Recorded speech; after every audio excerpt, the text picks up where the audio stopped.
Tara guys, gawa tayo ng strawberry wrap. Drop 50 grams strawberry sauce. Ayan ang ating sauce. Tapos kuha ka ng strawberry na 3 piraso or equivalent to 50 grams strawberry, 3 pieces. Fresh strawberry pala yan.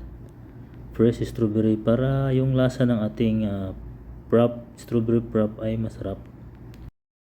Tapos 2 scoop of ice cream strawberry.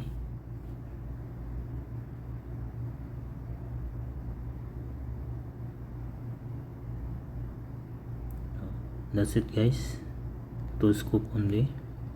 Then the single shot espresso.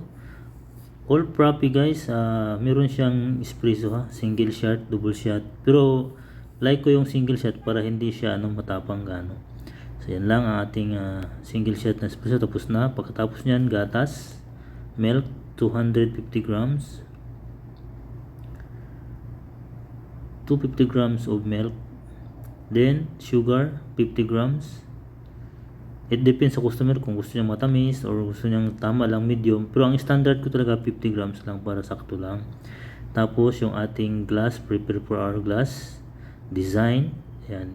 Kung strawberry wrap siya, strawberry wrap din ang strawberry din sauce ang ating design. So ganyan lang. Tapos 200 grams na ice.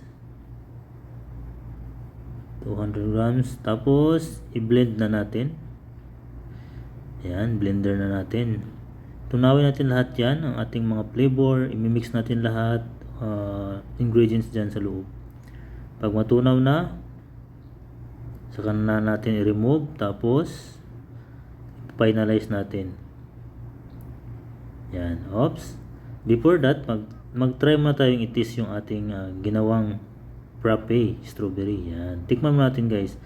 Kung goods naman siya, ready to transfer natin sa glass. So good siya, so ita-transfer natin sa glass. Yan na ngayon yung ating final product para sa customer. So after that one guys, maglagay tayo ng design na naman sa taas, sa topper nya. Lagyan natin ng design ng strawberry. So yan na yun, yung ating sauce na strawberry. Yan na yung final product guys. So thank you so much for watching.